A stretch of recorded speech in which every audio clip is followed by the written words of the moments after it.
Crystal clear, until it kills. Europe's meth epidemic started small.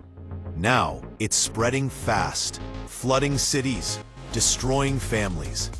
This is how meth is killing Europe. They promised energy, escape, a rush. Instead, they brought ruin. Crystal meth has crawled into Europe's streets, louder, purer, and deadlier than before. For years, Europe's biggest drug problem was opioids and cocaine. But now, a different threat is rising. Methamphetamine, made in labs, moved along long smuggling routes, and increasingly produced closer to home. Meth is a powerful stimulant. It makes people awake, hyperconfident, and violently addicted. Long-term use breaks down teeth, destroys sleep, and rewires the brain's reward system. But the immediate danger today is not just addiction. It's what's mixed into the supply and how much purer it's become. Once, most meth in Europe came via long routes from Asia. Now, shifts in production and trafficking mean labs are popping up across Europe. Balkan routes, Eastern Europe, and even makeshift labs in Western states. That brings faster supply, cheaper prices, and more people exposed.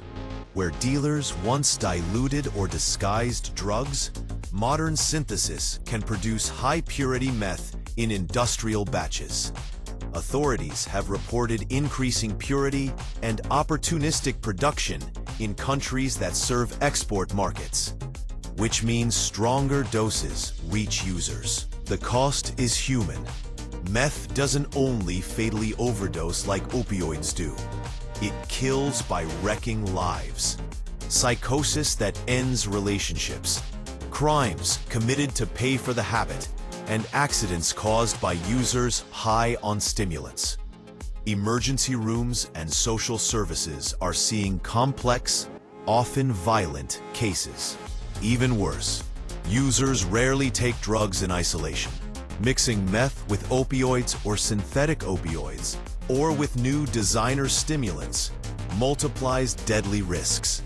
Toxicology labs and health agencies warn that polysubstance abuse is on the rise.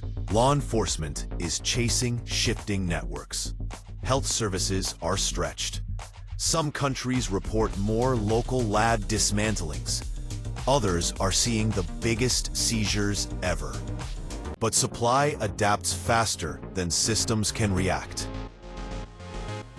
This is not just a homeless street problem. Meth has spread into suburbs, to party scenes, and into workplaces. Anyone chasing energy, study focus, or escape can fall in.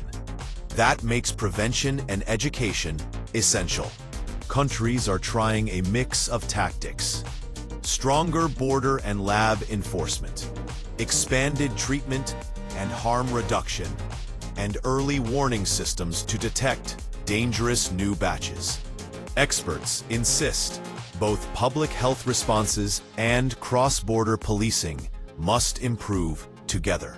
If you suspect someone is using, don't shame. Get help. Check for local treatment options, drug checking services, and emergency hotlines. If you find a lab, call the police.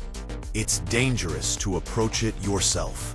Meth arrived quietly, but its damage is loud. Europe's next few years will decide whether this becomes an entrenched public health crisis or a problem we finally slow down with action, treatment, and honest conversations.